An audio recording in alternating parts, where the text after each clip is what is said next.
সাংবাদিক বন্ধুসকলে তিনিটা কাৰ্যকালৰ কাৰণে নিৰ্বাচিত হোৱা আমাৰ নৰেন্দ্ৰ মোদী ডাঙৰীয়াৰ চৰকাৰখনে এই 11টা বছৰ আমাৰ মাননীয় প্ৰধানমন্ত্ৰী ডাঙৰীয়াৰ নেতৃত্বত গৰীব কল্যাণ বছৰ হিচাপে বা গৰীবৰ উন্নয়নৰ বৰ্ষ হিচাপে এই চৰকাৰখনে কাম কৰিছে। এনডিএ চৰকাৰখনে প্ৰতিটো মুহূৰ্ততে সাধাৰণ ৰাইজৰ সেৱাত উন্নয়নৰ কাৰণে কাম কৰাৰ চেষ্টা কৰিছে। ভাৰতবৰ্ষৰ সাংস্কৃতিক সুৰক্ষাৰ পৰা ভাৰতীয় সনাতনী সভ্যতাৰ সুৰক্ষাৰ পৰা প্ৰতিটো ক্ষেত্ৰতে এই চৰকাৰখনে কাম কৰিছে। আজি আপোনালোকক জনাবলৈ পাই অত্যন্ত আনন্দিত যে আমাৰ প্ৰধানমন্ত্ৰী নৰেন্দ্ৰ মোদী ডাঙৰীয়াৰ নেতৃত্বত যোৱা 11টা বছৰৰ চৰকাৰে 81 কোটি মানুহক আমি প্ৰধানমন্ত্ৰীৰ গৰীব কল্যাণ অন্ন যোজনাৰ জৰিয়তে বিনামূলীয়া অন্ন দিবলৈ সক্ষম হৈছোঁ। আজি আপোনালোকে চিন্তা কৰক, ভাৰতবৰ্ষৰ দৰে এখন ৰাষ্ট্ৰত 81 কোটিতকৈ অধিক লোকে বিনামূলীয়া প্ৰতি মাহত 5 কিলোকৈ চাউল, এজন ব্যক্তিয়ে 5 কিলোকৈ চাউল বিনামূলীয়াভাৱে সুন্দৰভাৱে পাই আছে। আনকি কোভিডৰ সময়ত আমি তাক 10 কিলোকৈ দিছিলোঁ। গতিকে এনেকুৱা ধৰণে আমি গৰীবৰ কল্যাণৰ বাবে আমাৰ চৰকাৰখনে কাম কৰাৰ চেষ্টা কৰিছিল।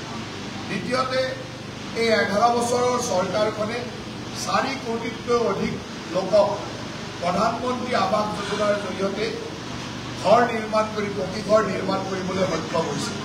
অসমতো 20 লাখতকৈ অধিক দুখীয়া লোকক আমি সেইধৰণে গৃহ নিৰ্মাণ কৰি দিব পাৰিছোঁ প্ৰধানমন্ত্ৰী আৱাস যোজনাৰ জৰিয়তে। আৰু গোটেই ভাৰতবৰ্ষত 4 কোটিতকৈ বেছি লোকক আজি এই ধৰণে আমি প্ৰধানমন্ত্ৰী আৱাস যোজনাৰ জৰিয়তে উপকৃত কৰিব পাৰিছোঁ। আপোনালোকে জানে যে প্ৰধানমন্ত্ৰী ডাঙৰীয়াৰ এনে সপোনৰ আঁচনি আছিল জল জীৱন মিছন, হৰ ঘৰ জল। এতিয়ালৈকে প্ৰায় 15 কোটি পৰিয়ালৰ ঘৰত আমি জল জীৱন মিছনৰ পানী দিবলৈ সক্ষম হৈছোঁ। ভাৰতবৰ্ষত 15 কোটি পৰিয়াল আৰু অসমতো 81% জনসংখ্যা পৰিয়াললৈকে আমি জল জীৱন মিছনৰ পানী দিবলৈ সক্ষম হৈছোঁ। আপোনালোকে জানে যে প্ৰধানমন্ত্ৰীৰ সুৰক্ষা বীমা যোজনাৰ জৰিয়তে আমি 51 কোটি লোকক আজি এই সুৰক্ষা বীমা যোজনাৰ জৰিয়তে সামৰি ল'বলৈ সক্ষম হৈছোঁ। আপোনালোকে এটা কথা জানে যে PM স্বনিধি আঁচনিৰ জৰিয়তে আমি ষ্ট্ৰীট ভেণ্ডৰসকলক 10,000 টকাকৈ বা তাৰ পিছত অতিৰিক্ত টকাকৈ আমি সুবিধা দিছিলোঁ।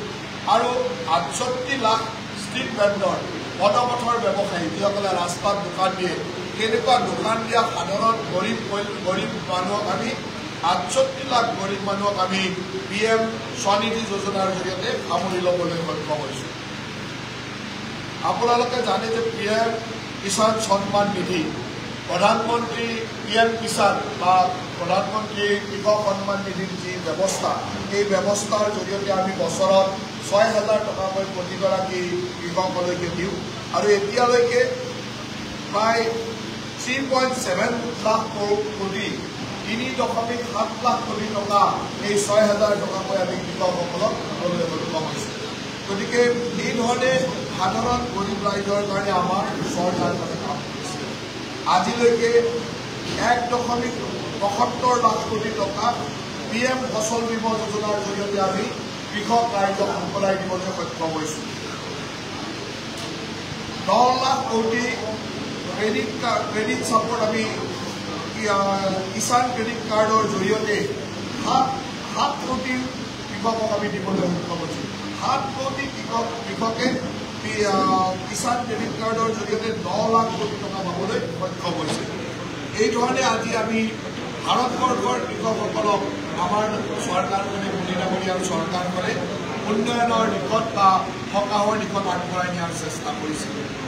আমি নাৰী সুৰক্ষাৰ দিশতো, নাৰী কল্যাণৰ দিশতো যথেষ্ট গুৰুত্বপূৰ্ণ ভূমিকা লৈছিলে। আপোনালোকে জানে যে ট্ৰিপুল তালাকৰ দৰে শক্তিশালী আইন আনি আজি আমাৰ মুছলমান সম্প্ৰদায়ৰ মহিলাসকলক সুৰক্ষিত কৰাৰ বা তেওঁলোকক সুৰক্ষিত কৰাৰ চেষ্টা কৰা হৈছে।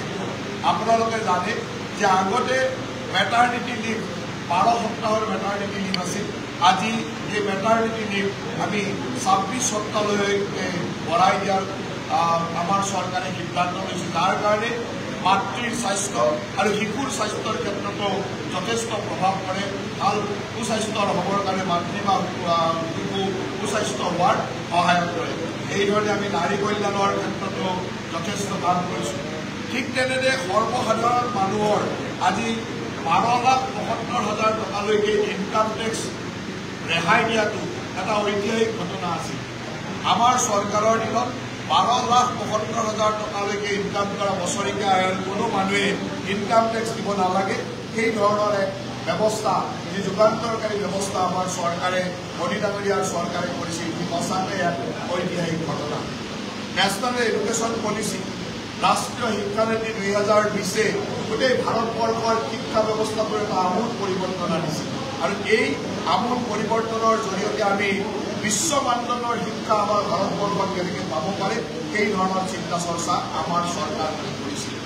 আপোনালোকে জানে 2014 পৰা 2024 চনৰ ভিতৰত নতুনকৈ 15খন এইমছ, য'ত 1,09,963টা মেডিকেল চিট আছিল, 15খন নতুন এইমছ স্থাপন কৰা, 7খন IIT স্থাপন কৰা, 8খন IIM স্থাপন কৰা আৰু 490খন নতুন ইউনিভাৰ্চিটি স্থাপন কৰাৰে ধৰি উচ্চ শিক্ষাৰ ক্ষেত্ৰত এটা আমূল পৰিৱৰ্তন আৰু কাৰিকৰী শিক্ষা বা আমাৰ প্ৰফেচনেল শিক্ষাৰ ক্ষেত্ৰত এই ধৰণৰ আমূল পৰিৱৰ্তন আমাৰ চৰকাৰে আনিবলৈ চেষ্টা কৰিছে।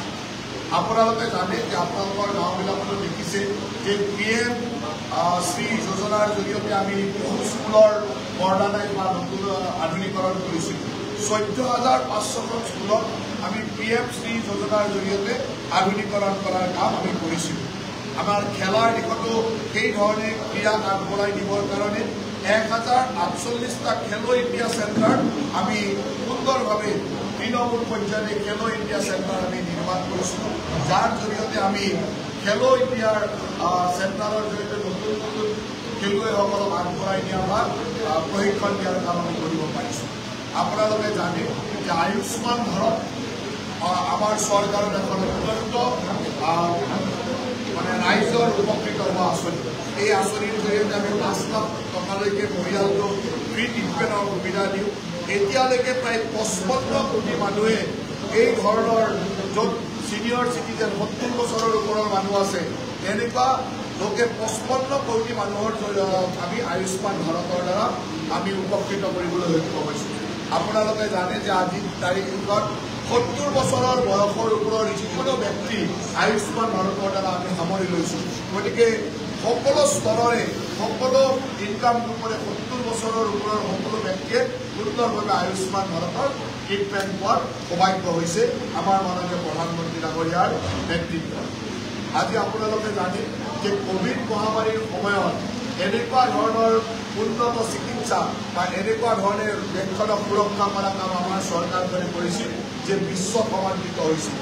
2,220 কোটি মানুহক ফ্ৰী কোভিড ভেকচিন দিয়াটো এটা ঐতিহাসিক ঘটনা আছিল, যি কোনো ৰাষ্ট্ৰই আজিলৈকে এনেকুৱা কাম কৰিব পৰা নাছিল। ভাৰতবৰ্ষৰ প্ৰধানমন্ত্ৰী মোদী ডাঙৰীয়াৰ নেতৃত্বত 220 কোটি মানুহক আমি বিনামূলীয়া কোভিড ভেকচিন দিবৰ কাৰণে সক্ষম হৈছিল। আজি আপোনালোকে জানে যে কিছুদিন আগতে আমাৰ ভাৰত পাকিস্তানৰ যুদ্ধ আপোনালোকে দেখিছে। এই যুদ্ধৰ সময়ত আমাৰ ভাৰতীয় সেনাই সকলো সময়ত মূৰ দাঙি থিয় থাকিব পাৰিছিল, এইকাৰণে যে আমাৰ ডিফেন্স এক্সপৰ্ট যিটো আছিল, এই এক্সপৰ্ট বা ডিফেন্সৰ ক্ষেত্ৰত আমাৰ যি ধৰণৰ ব্যৱস্থা আমি লৈছিলোঁ, ই সঁচাকৈ গৌৰৱ কৰিবলগীয়া। আনকি আমি আমাৰ ৰাষ্ট্ৰখনে ডিফেন্স এক্সপৰ্ট কৰিবলৈ কাৰণে প্ৰায় 34 টাইমছ আগতকৈ 34 গুণ বৃদ্ধি কৰিবৰ কাৰণে সক্ষম হৈছোঁ, যাৰ জৰিয়তে আমি এতিয়ালৈকে 23,622 কোটি টকাৰ এক্সপৰ্ট আমি ডিফেন্স মেটেৰিয়েলছ এক্সপৰ্ট কৰিব পাৰিছোঁ। তাৰমানে ভাৰতবৰ্ষ আজি কি ধৰণে ডিফেন্সত নিজকে ছেল্ফ ছাফিচিয়েণ্ট কৰিছে, এই কথাটো আপোনালোকে নিশ্চয়কৈ অনুমান কৰিব পাৰিছে। আজি আপোনালোকে জানে 2014 চনত যেতিয়া মোদী ডাঙৰীয়াই নেতৃত্ব লৈছিল, তেতিয়া আমাৰ ভাৰতবৰ্ষ ৰাষ্ট্ৰৰ ইকনমিৰ ক্ষেত্ৰত 9 নম্বৰ স্থানত আছিল। আজি মাত্ৰ 11টা বছৰৰ ভিতৰতে ভাৰতবৰ্ষক 10 নম্বৰ স্থানৰ পৰা 4ৰ্থ স্থানলৈকে আনি আটাইতকৈ ফাষ্টেষ্ট গ্ৰয়িং ইকনমি হিচাপে আজি ভাৰতবৰ্ষ প্ৰতিষ্ঠিত হৈছে। আজি যি ব্ৰিটিছে আমাক 200 বছৰ ৰাজত্ব কৰিছিল সেই ব্ৰিটিছৰ ইকনমিক ইংলেণ্ডৰ ইকনমিক আমি পিছ পেলাই ভাৰতবৰ্ষ আজি চতুৰ্থ বিশ্বৰ ইকনমি বা চতুৰ্থ বিশ্বৰ অৰ্থনীতি হিচাপে নিজক প্ৰতিষ্ঠা কৰিবলৈ সক্ষম হৈছে মোদী ডাঙৰীয়াৰ নেতৃত্বত। গতিকে এইধৰণে আমি বিভিন্ন বিকাশ আৰু উন্নয়নৰ কাম কৰি গৈছোঁ। 54,917 কিলোমিটাৰ ৰাস্তা নেশ্যনেল হাইৱে আজি এই 11 বছৰত নিৰ্মাণ কৰা হৈছে। 54,917 কিলোমিটাৰ নেশ্যনেল হাইৱে নিৰ্মাণ কৰাটো এটা ঐতিহাসিক ঘটনা আছিল। এই ধৰণৰ উন্নয়ন আমি কৰিছিলোঁ। 3.96 লাখ প্ৰায় 4 লাখ কিলোমিটাৰ ৰাস্তা গ্ৰাম্য ৰাস্তা প্ৰধানমন্ত্ৰী গ্ৰাম্য সড়ক যোজনাৰ দ্বাৰা কৰা হৈছিল। 4 লাখ কিলোমিটাৰ 3,96,000 কিলোমিটাৰ ৰাস্তা নিৰ্মাণ কৰাত সৰু কথা নহয়। গাঁৱে গাঁৱে প্ৰধানমন্ত্ৰী গ্ৰাম্য সড়ক যোজনাৰ জৰিয়তে নিৰ্মাণ কৰা হৈছিল। আজিৰ তাৰিখত আমাৰ চৰকাৰে যেতিয়া দায়িত্ব লৈছিল মোদী ডাঙৰীয়াই তেতিয়া ভাৰতবৰ্ষত মাত্ৰ 74টা অপাৰেচনেল এয়াৰপৰ্ট আছিল। আজি এই 74টা এয়াৰপৰ্টৰ পৰা 160টালৈকে উন্নীত কৰা 160টা অপাৰেচনেল এয়াৰপৰ্ট বনোৱাটো মোদী ডাঙৰীয়াৰ কাৰ্যকালৰ এটা সফল অধ্যায় আছিল। আজি আপোনালোকে জানে যে 86খন নতুন এয়াৰপৰ্টত 88টা নতুন ডেষ্টিনেশ্যনক উড়ান স্কিমৰ যোগেদি এয়াৰ কানেক্টিভিটি কৰা হৈছিল, য'ত আমাৰ ভাৰতবৰ্ষৰ এয়াৰ কানেক্টিভিটি যথেষ্ট বৃদ্ধি কৰাৰ কাৰণে চেষ্টা কৰা হৈছিল। আজি আপোনালোকে জানে 136খন বিশ্ব মানদণ্ডৰ বন্দে ভাৰত ট্ৰেইন আজি বিভিন্ন ঠাইত চলি আছে। 136খন world class Vande Bharat train চলি থকাটো অপাৰেচনেল হৈ থকাটো আমাৰ কাৰণে এটা গৌৰৱৰ বিষয়। ঠিক তেনেদৰে আমি সংস্কৃতি ৰক্ষাৰ ক্ষেত্ৰতো ভাৰতীয় সংস্কৃতি ৰক্ষাৰ ক্ষেত্ৰতো আমি যথেষ্ট সুদক্ষতাৰে মোদী ডাঙৰীয়াই কাম কৰিছিল। আপোনালোকে জানে যে ৰাম মন্দিৰ নিৰ্মাণ আমাৰ 500 বছৰীয়া কল্পনা আছিল। 500 বছৰীয়া কল্পনাক বাস্তৱত ৰূপ দিবৰ কাৰণে মোদী ডাঙৰীয়াই সুন্দৰভাৱে কাম কৰিছিল। আজি অযোধ্যা কাশী বিশ্বনাথ কৰিডৰ নিৰ্মাণ ই ভাৰতবৰ্ষৰ গৌৰৱক উজ্বলাই লৈ গৈছে। আজি ঠিক তেনেদৰে মহাকাল লোক উজ্জয়নত মহাকাল লোক নিৰ্মাণে আমাৰ ভাৰতবৰ্ষৰ সনাতনী সংস্কৃতিক আৰু আগবঢ়াই দিছে। এই ধৰণে আজি মোদী ডাঙৰীয়াৰ নেতৃত্বত অজস্ৰ কাম ভাৰতবৰ্ষৰ এই 11 বছৰত কৰা হৈছে, যি ভাৰতবৰ্ষৰ গৰীব কল্যাণৰ কাৰণে আটাইতকৈ উন্নত সময় আছিল। স্বাধীনতাৰ এই 75 বছৰ প্ৰায় 80 বছৰ হ'ব হ'ল। এই 80 বছৰৰ দীঘলীয়া যাত্ৰাত যোৱা 11টা বছৰৰ যি ধৰণৰ উন্নয়নৰ যাত্ৰা আমাৰ মোদী ডাঙৰীয়াৰ নেতৃত্বত হৈছে, ই সঁচাকৈ অত্যন্ত কোটিগৰাকী ভাৰতবাসীক গৌৰৱ কৰিবলগীয়া। আৰু আজি মোদী ডাঙৰীয়াৰ 11 বছৰ বৰ্ষ উপলক্ষে আপোনালোকৰ জৰিয়তে মই অসমবাসী ৰাইজক এই কথাখিনি জনাবলগীয়া অত্যন্ত আনন্দ অনুভৱ কৰিছোঁ। তাৰ লগে লগে আপোনালোকে জানে যে তামোলপুৰ অঞ্চলতো মোদী ডাঙৰীয়াৰ আশীৰ্বাদত আমাৰ মুখ্যমন্ত্ৰী হিমন্ত বিশ্ব শৰ্মা ডাঙৰীয়াৰ প্ৰত্যক্ষ নেতৃত্বত আজি তামোলপুৰত মেডিকেল কলেজৰ এখন নিৰ্মাণৰ কাম পূৰ্ণগতিত চলি আছে। এটা আয়ুক্ত জিলা আয়ুক্ত সংসদৰ জিলা আয়ুক্তৰ নিৰ্মাণৰ কাম সুন্দৰভাৱে চলি আছে। পাগলাদিয়া ৰোডৰ ব্ৰীজ সমাপ্ত হৈছে। আমাৰ লালটি আৰু বনগাঁও ৰিভাৰৰ ওচৰত আমাৰ সুন্দৰভাৱে নদী দলঙৰ নিৰ্মাণৰ কাম চলি আছে। এনেকৈ অজস্ৰ উন্নয়নৰ কাম আমাৰ চৰকাৰখনৰ দিনত চলি আছে। 11 বছৰীয়া এই মোদী ডাঙৰীয়াৰ চৰকাৰখনে এই ধৰণে ৰাইজৰ ওচৰত সদায় দায়বদ্ধ হৈ কাম কৰিছিল। ঠিক তেনেদৰে যোৱা 4টা বছৰ মাননীয় মুখ্যমন্ত্ৰী ডাঙৰীয়াৰ নেতৃত্বত আমাৰ অসম চৰকাৰেও সদায় এই বিদ্যাৰ অঞ্চলতে হওক তামোলপুৰ অঞ্চলতে হওক সমগ্ৰ অসমতে উন্নয়নেৰে জয়যাত্ৰা আৰম্ভ কৰিছিল। প্ৰধানমন্ত্ৰী বাজপেয়ী ডাঙৰীয়াৰ দিনত আৰম্ভ কৰা ডোনাৰ মন্ত্ৰালয়ৰ জৰিয়তেও আমাৰ এই উত্তৰ পূৰ্বাঞ্চলক বিশেষ গুৰুত্ব দি অজস্ৰ কাম এই অঞ্চলত কৰা হৈছিল। যি অঞ্চলৰ ৰাইজে এটা সময়ত সদায় অৱহেলিত বুলি ভাবিছিল, এই অঞ্চলৰ ৰাইজক আজি এই ফৰ আছাম বুলি প্ৰধানমন্ত্ৰী ডাঙৰীয়াই সুন্দৰভাৱে উল্লেখ কৰিছিল। তাৰ লগে লগে উত্তৰ পূবক নিশান্তনত অষ্টলক্ষ্মী নামেৰে উত্তৰখনৰ উন্নয়নৰ কাৰণে আজি মোদী ডাঙৰীয়াৰ নেতৃত্বৰ চৰকাৰখনে কাম কৰিছে। এই 11 বছৰীয়া বৰ্ষপূৰ্তি উপলক্ষে আপোনালোকৰ জৰিয়তে মই সমগ্ৰ ভাৰতবাসী ৰাইজৰ হৈ অসমবাসী ৰাইজৰ হৈ মিডিয়াৰবাসী ৰাইজৰ হৈ মোদী ডাঙৰীয়াক ধন্যবাদ দিছোঁ তেখেতৰ সুস্বাস্থ্য কামনা কৰিছোঁ তেখেতৰ নেতৃত্বত ভাৰতবৰ্ষই আৰু আগবাঢ়ি যাওক দক্ষতাৰে আৰু কাম কৰি ভাৰতবৰ্ষক বিশ্বৰ এখন সৰ্বশ্ৰেষ্ঠ ৰাজ্য বিশ্বৰ ৰাষ্ট্ৰ হিচাপে বিশ্বগুৰু হিচাপে পৰিকল্পনা কৰাৰ যি লক্ষ্য এই লক্ষ্যত উপনীত হওক তাকেই কামনা কৰি আপোনালোক সকলোলৈকে ধন্যবাদ দি মই মোৰ ক'বলগীয়াখিনি সামৰিছোঁ যদি আপোনালোকে কিবা প্ৰশ্ন কৰিব খোজে আপোনালোকে কৰিব পাৰে বা আপোনালোকৰ প্ৰশ্নবোৰে যথাযথ উত্তৰ দিয়াৰ চেষ্টা কৰিম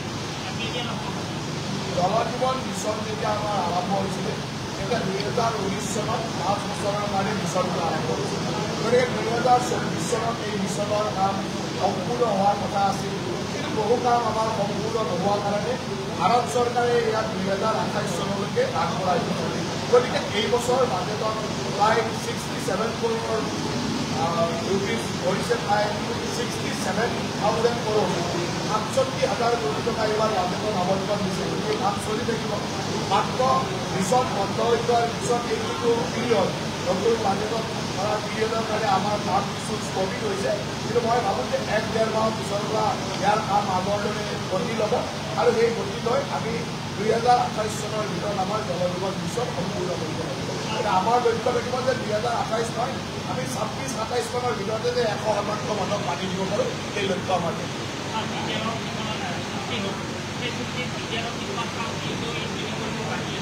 বিদ্যাৰ চুক্তিৰ কাম এতিয়াও চলি আছে চুক্তিৰ অধিকাংশ কামেই হৈছে কিছুমান কাম এতিয়াও হৈ উঠা নাই সেই কামবিলাক চলি আছে আৰু বিদ্যাৰ চুক্তি যিহেতু কাৰ্যক্ষম হৈ আছে আৰু এই কামটো চলি থাকিব দেখিছে যে বিদ্যাৰ চুক্তিৰ বহুকেইটা টকা কমপ্লিট হ'ল আৰু যিখিনি বাকী আছে সেইখিনিও প্ৰধানমন্ত্ৰীয়ে আৰু মুখ্যমন্ত্ৰী ডাঙৰীয়াৰ নেতৃত্বত সুন্দৰভাৱে হ'ব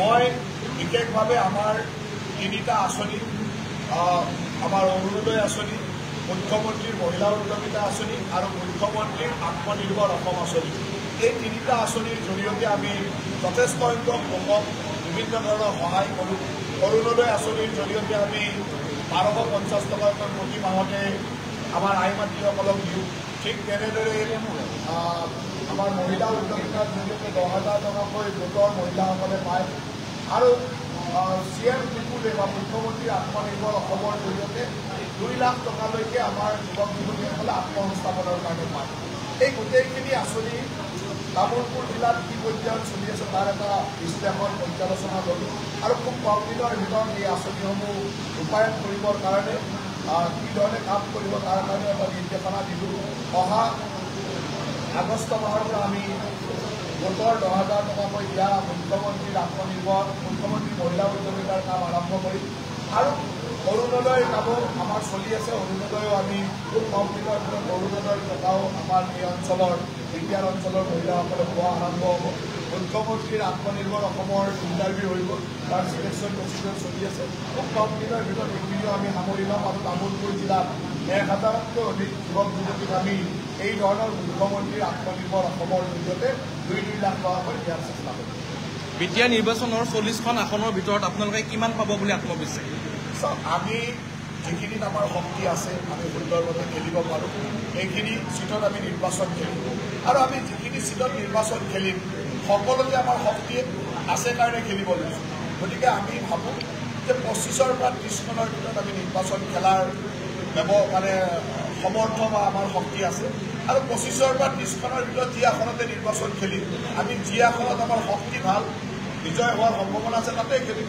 গতিকে আমাৰ শক্তিটো ইতিমধ্যে গমেই পাইছে আমি য'তেই ইলেকশ্যন খেলিম তাত আমাৰ শক্তি আছে কাৰণে ইলেকশ্যন বিজেপি চৰকাৰৰ যিটো আগ্ৰাসী ৰূপ আপুনি যদি চাওঁ অগপক প্ৰথম অৱস্থাত অগপক ভৰ দি বিজেপি আহিল গতিকে তেনে ক্ষেত্ৰত এক দেশ এক নীতিক যিটো বিশ্বাসী বিজেপিয়ে এইবেলি বিদ্যাৰ গোটাই দখল কৰিব বুলি ভাবেনে বা আমাৰ বিজেপি চৰকাৰৰ আগ্ৰাসী বিৰুদ্ধে সমন্বয় আপুনি সেইটো আগ্ৰাসী বুলি ভাবে আমি সমন্বয় বুলি ভাবোঁ আমি অসম গণমূলীয় দল সমন্বয়ৰ মাজেৰে লৈ চলোঁ আমাৰ ইয়াতে UPPL দলৰ লগত সমন্বয়েৰে আমি কাম কৰোঁ ঠিক তেনেদৰে আমাৰ ৰাভা অঞ্চলত ৰাভা যৌথ সংগ্ৰাম মঞ্চৰ সমন্বয়েৰে লওঁ তিৱা অঞ্চলত তিৱাক লওঁ মিচিং অঞ্চলত গণসংকীৰ্ণ গতিকে গোটেই অসমৰ প্ৰতিটো জাতি জনগোষ্ঠীৰ সমন্বয়ৰ মাজেৰে ৰাষ্ট্ৰীয়তাবাদী দৰ্শন আমাৰ আছে কিন্তু আমি প্ৰতিটো আঞ্চলিক চিন্তা চৰ্চাত সমন্বয় কৰি আৰু আঞ্চলিক চিন্তা চৰ্চাত প্ৰাধান্য দি আমি সুন্দৰভাৱে যদি এই 20খনতকৈ অধিক চিট পায় আপোনালোকে তেতিয়াহ'লে ইয়াত ব্যৱস্থাটো কি গণতন্ত্ৰত যেতিয়া 20খনতকৈ বেছি চিট পালেও আমি ইয়াৰে যে আমাৰ লগত মিত্ৰতা বা আমাৰ চিন্তা চৰ্চা আছে এই মিত্ৰতা সদায় থাকিব আমি আজি ইয়াত নিৰ্বাচন খেলতো আমি এটা কথা কৈছোঁ যে আমি ইয়াতে কোনো মানে এগ্ৰেছিভ হৈ আমি নিৰ্বাচন কোনো মিত্ৰতাৰ মাজেৰে নিৰ্বাচন আমাৰ লগত UPPLৰ মিত্ৰতা আছে ৰাজ্য চৰকাৰ আৰু কেন্দ্ৰ চৰকাৰৰ ক্ষেত্ৰত ঠিক তেনেদৰে আমাৰ লগত ফ্ল'ৰ কৰ্ডিনেশ্যন বা আমাৰ লগত ৰাজ্যসভা ইত্যাদি DPFে আমাক সহায় কৰে গতিকে আমি ইয়াত মিত্ৰতাৰ মাজেৰে সুন্দৰভাৱে নিৰ্বাচন ইয়াত কোনো মানে কাৰো লগত জেদাজেদি কৰি আমি নিৰ্বাচন নেখেলোঁ আৰু সেইকাৰণে নিৰ্বাচনৰ পিছতো আমি মিত্ৰতাৰ মাজেৰে সকলোকে লৈ ইয়াত চৰকাৰ আগবঢ়াব লাগে BPFৰ ক্ষেত্ৰত যথেষ্ট দুধুৰ মধুৰ এটা পৰিৱেশৰ সৃষ্টি হৈছে গতিকে আমাৰ দুধুৰ মধুৰ নাই আপোনালোকৰ চাগে দুধুৰ মধুৰ আছে আমাৰ নাই আমাৰ স্পষ্ট যে আমি UPPLৰ লগত ৰাজ্য আৰু কেন্দ্ৰত এলায়েন্সত আছোঁ BPFৰ লগত ফ্ল'ৰ কৰ্ডিনেশ্যনত আছোঁ আৰু BPFে যোৱা সময়ত আমাক ৰাজ্যসভা বা অন্যান্য ক্ষেত্ৰত আমাক সহায় কৰিছে গতিকে আমি দুয়োটাৰে লগত সমন্বয় আমাৰ আছে কিন্তু মিত্ৰতা আমাৰ UPPLৰ কিছু সময় আগত গৌৰৱ গগৈ কৈছে এখন যুঁজ হ'ব বুলি বিটিআৰ নিৰ্বাচনক লৈ গতিকে তেখেত সকলো যুদ্ধত নামিব আপোনালোকে কিদৰে গৌৰৱ গগৈৰ যিখন যুঁজ সেইখন ধুবুৰী হ'ব পাৰে য'ত পাকিস্তানৰ প্ৰেমী লোক আছে বিটিআৰত কেনেকৈ বাবুলপুৰ বিটিআৰত গৌৰৱ গগৈ কেনেকৈ যুঁজ কৰিব গৌৰৱ গগৈ যুঁজ কৰিবৰ কাৰণে ইয়াত তেওঁৰ সমৰ্থক পাকিস্তানী আছে আপোনালোকে ইয়াত পাকিস্তানী থাকিব দিয়া নাই দিছে জানো অলপ চলপ আহিছে বছৰে বছৰে চেষ্টা কৰে কিন্তু এতিয়াও আমাৰ বড়ো মানুহৰ আধিপত্য ইয়াত আছে খিলঞ্জীয়া মানুহৰ আধিপত্য ইয়াত আছে গতিকে ইয়াত পাকিস্তানী নাই নহয় পাকিস্তানী থকা জেগাত তেওঁ যুঁজ কৰিব আমাৰ যিটো আমাৰ হিন্দুস্তানী বুলি কয় আমাৰ যিটো মানে স্বাভিমানী গৌৰৱী ভাৰতীয় থকা যায় তেওঁতো যুঁজ হ'ব নোৱাৰে নহয় তেওঁ পাকিস্তানৰ প্ৰেমী মানুহবিলাক পাকিস্তানত তেওঁ যুঁজ কৰে তেওঁ ধুবুৰীত যুঁজ হ'ব পাৰে মুখ্যমন্ত্ৰীক তেওঁ জিন্দা বুলি কৈছে সেইকাৰণে তেওঁ ধুবুৰীত যুঁজ হ'ব পাৰে মই তেওঁক কৈছোঁ যে তেওঁ ধুবুৰীলৈকে যোৱা উচিত আছিল আজি ভুলবশতঃ তেওঁ ৰাস্তা ভুল হৈ চাগে তামোলপুৰলৈ আহিব তেওঁৰ ৰাস্তাটো হ'ব লাগিছিল ধুবুৰী আজি ধুবুৰীত যিটো ঘটনা ঘটি আছে তেওঁৰ সমৰ্থকে চাগে এইবিলাক তেওঁ ধুবুৰীলৈকে গ'লে ভাল আছিল ধুবুৰী নগৈ ভুলবশতঃ গ'লে ভুল ৰাস্তাত চাগে তামোলপুৰ আহি পালে গতিকে ইয়াত একো যুঁজ নহয় ইয়াত পাকিস্তানী মানুহক আমাৰ মানুহে খেদি পঠায় আমাৰ মানুহৰ পাকিস্তানী মানুহৰ প্ৰতি আমাৰ এটা ষ্টেণ্ড আছে যে আমি কোনো ভাৰতীয় মানুহে পাকিস্তানৰ সমৰ্থকক ইয়াত আহিব নিদিওঁ সেই ষ্টেণ্ডটো আছে গতিকে তেওঁ সেই ষ্টেণ্ডটো বুজি ল'ব লাগে যে তেওঁ গৈ ধুবুৰীত কাম কৰিব লাগে ধুবুৰীত বিজেপিয়ে শক্তি সুদৃঢ় কৰিব পৰা নাই নেকি এতিয়া পাকিস্তানৰ সমৰ্থক থকা ঠাইত বাংলাদেশৰ সমৰ্থক থকা ঠাইত আমি কেনেকৈ শক্তি সুদৃঢ় কৰিম আপোনালোকে গোটেই ধুবুৰী জিলাখন কংগ্ৰেছক গতাই দিয়াৰ দৰে হ'ল এই কথাটো কংগ্ৰেছক গতাই দিয়া নাই মানে এই অপশক্তিটোক গতাই দিয়া নাই যুদ্ধ কৰি অপশক্তিটোৱে আমাক বৰ কষ্ট দিয়ে মুখ্যমন্ত্ৰীয়ে কালি গৈ উলিয়াব দি অহা নাই দেখিলে উলিয়াব দিছে গতিকে অপশক্তিটোৱে এটা কষ্ট দিয়ে উলিয়াই দিব গ'লেও ৰখাব লাগিব গৃহ বিভাগে এতিয়া চুটেড চাইড অৰ্ডাৰ দিয়াৰ পিছত আকৌ অকল দেখিলে উলিয়াব দিছে পাকিস্তানৰ সমৰ্থকক দেখিলে উলিয়াব দিছে গতিকে তাতকৈ আৰু গৃহ বিভাগ কিবা ষ্ট্ৰং হ'ব আপোনালোকে কেৱল মানৱ অধিকাৰৰ কথা কৈ গণ্ডগোল নকৰিব আমি চুটেড চাইড অৰ্ডাৰ দিওঁ বিটিআৰেও কৈছে যে আজি 40টা সমষ্টিতে খেলিবলৈ তেওঁলোকৰ প্ৰাৰ্থিত্ব সাজু হৈছে গৌৰৱ গগৈ কৈছে আজি গৌৰৱ গগৈ চাওক মানে পাকিস্তানৰ সমৰ্থক বা জিন্নাৰ সমৰ্থক চবতে এটা দুটা থাকে এই এটা দুটা মানুহক নিৰ্বাচনৰ টিকট দিব পাৰিব কিন্তু ইয়াত এটা চিটো জিকিব নোৱাৰে কাৰণ বিটিআৰত খিলঞ্জীয়া মানুহৰ প্ৰভুত্ব আছে ইয়াত বড়ো মানুহৰ প্ৰভুত্ব আছে বিভিন্ন জনগোষ্ঠীয় মানুহৰ প্ৰভুত্ব আছে খিলঞ্জীয়া অসমীয়া মানুহৰ ভাৰতীয় মানুহৰ প্ৰভুত্ব আছে গতিকে ইয়াত তেওঁ জিকিম বুলি ভবাটো ভুল কথা আৰে এটা দুটা সমষ্টি হয়তো ক'ৰবাত অনুপ্ৰৱেশকাৰীৰ যদি আধিপত্য আছে তাত হয়তো তেওঁ চেষ্টা কৰিব মই নাভাবোঁ ইয়াত কোনোবা 40টাৰ ক'ৰবাত জিকিব পাৰিব বুলি মই জিকাৰ চিট দেখা নাই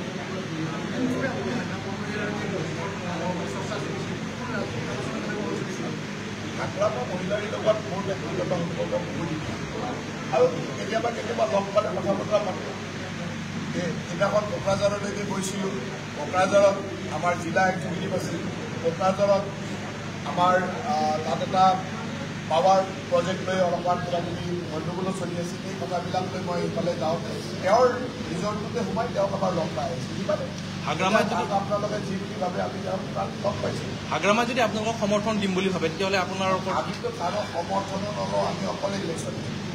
আমাৰ ইলেকশ্যনটো আমি অকলে খেলিম বুলি মুখ্যমন্ত্ৰী ডাঙৰীয়া আমাৰ ৰাজ্যিক সভাপতি ডাঙৰীয়া ইতিমধ্যে কৰিছে। গতিকে আমি অকলে ইলেকশ্যন দিম, আমাৰ সমৰ্থনৰ কথা নাই। ইলেকশ্যনৰ পিছৰ কথাটো বেলেগ। ইলেকশ্যনৰ আগত ইলেকশ্যন আমি অকলে খেলিম আৰু আমি 25ৰ পৰা 30টা সমষ্টিত ইলেকশ্যন খেলিম। এই 25ৰ পৰা 30টা সমষ্টিতে আমাৰ ভাল দলৰ ভিত্তি আছে। গতিকে আমি অকলে ইলেকশ্যন খেলাৰ কথা ভাবি আছোঁ আৰু সমৰ্থনৰ কথাটো কথাই। Thank U.